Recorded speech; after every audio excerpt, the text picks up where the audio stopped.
தான தர்மத்தை பற்றி கொஞ்சம் சொல்லுவான்னு கேட்குறாரு. இது ஒரு நல்ல விஷயம்தான்.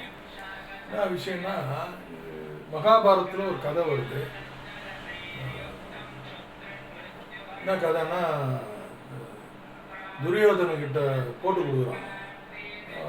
உனக்கு கீழே இருக்கிறாரு, அவரு தர்மராஜான்னு பேர் எடுக்கிறாரு, ஆனால் உனக்கு அந்த பேர் வரலையேப்பா.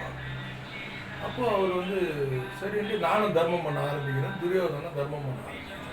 இதுக்கெல்லாம் தர்மம் போயின்னு இருக்குது. ஒரு சன்னியாசி வராரு, ஒரு அந்தனர் வராரு. என் மகளுக்கு கல்யாணம் ஃபுல்லாக 15 நாளாக மழை பெய்யுது, இதுக்கு எனக்கு மரம் வேணும்னு கர்ணன்கிட்ட துரியோதனங்கிட்ட போய் முதல் கேட்குறாரு.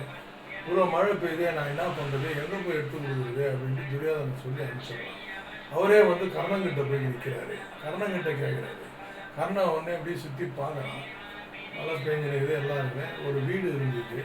இந்த வீட்டை பிரித்து உள்ளே இருக்கிற கட்டையை எடுத்து கொடு அப்படின்னு. ஒரு வீட்டை பிரித்து உள்ளே இருக்கிற மரத்தை எடுத்து கொடுக்குறான். அதனால்தான் கர்ணனுக்கு தானத்தில் முதன்மையானவன் அப்படின்னு அந்த அந்தனர் வீட்டு கல்யாணம் நல்லா நடந்துச்சு. இதெல்லாம் எப்படின்னா இருக்கட்டும். கர்ணர் இறந்துட்டாரு, மோட்சத்துக்கு போனவுடனே அவங்க சொர்க்கத்துக்குள்ள நுழைய முடியும், டிஸ்டர்ப் ஆகுது. என்னடா இது அப்படின்ட்டு தர்மத்திலே அப்படி ஒரு கொடை உள்ளல். இவன் உயிரை கூட எடுக்க முடியல. கிருஷ்ண பரமாத்மாவுக்கு பிச்சை எடுக்கிறாரு.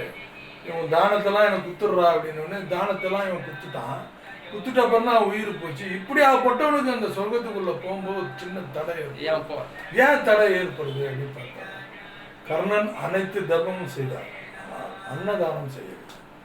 அதனால் அந்த அன்னதானம் செய்யாதனால அவருக்கு அங்கே ஒரு சின்ன டிஸ்டர்பன்ஸ் ஆயிடுச்சு. மற்றபடி அப்புறம் அவருக்கு அந்த ஒரு ப்ரிகாஷன் கொடுத்து அவரை சொர்க்கத்துக்கு ஆக்ஷன் போயிட்டாங்க. அதனால் தானம் செய்வது மிகவும் சிறந்தது. நான் என்ன சொல்ல வரேன்னா, மக்களே, உங்களுக்கு என்ன ஒரு சிம்பிளாக சொல்ல வரேன்னா, நீங்கள் உக்காந்துக்கின்னு அன்னதானம் பண்ணணும், அதை பண்ணணும், இதெல்லாம் விட்டுருங்க. அதெல்லாம் விட்டுருங்க. 3 ரூபா ஒரு பிஸ்கெட் போயிட்டு அதை வாங்கி யாருக்கா வயசானவங்க கொடுக்குறேன். நான் அதெல்லாம் செய்கிறேன். ஒரு டீ வாங்கி கொடுக்குறேன். டீ கடைக்கு போய் நான் ஃபேமஸுக்கு டீ கடைக்கு போவேன். யாராவது அப்படி பார்ப்பேன், யாராவது வயசானவங்க யாராவது அப்படின்னு இருந்தால் டீ சாப்பிடான்னு கேட்டு வாங்கி கொடுக்குறேன். நீ 100 பேருக்கு சோறு போட்டதும் ஒன்று தான், இந்த ஒரு டீ வாங்கி கொடுத்துருவோம். அந்த கான்செப்ட் தான் முக்கியம்.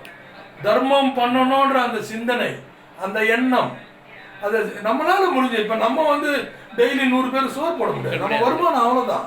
நம்ம வருமானத்துல ஒரு 10% 5% ஒரு பிஸ்கெட்டோ ஒரு டீ ஏதாச்சும் நம்மளால. நிறைய பேர் இந்த தினப்பலன் சொல்லும் போது கூட சொல்லுவேன், நீ செலவுகள் இருக்கு, செலவு பண்ணுங்க, செலவு பண்ணுங்க. நம்ம கூட நான் என்ன சொல்லுவேன், நீ சோறெல்லாம் நல்லா ஏதோ ஒரு ஹோட்டல்ல போய் வடப்பாயத்தோட சாப்பாடுலாம் ஒரு டீ வாங்கி கொடு. 3 ரூபாய்க்கு ஒரு பிஸ்கெட், வாயில்லா ஜீவன் பயிரவருக்கு ஒரு பிஸ்கெட் வாங்கி போடு.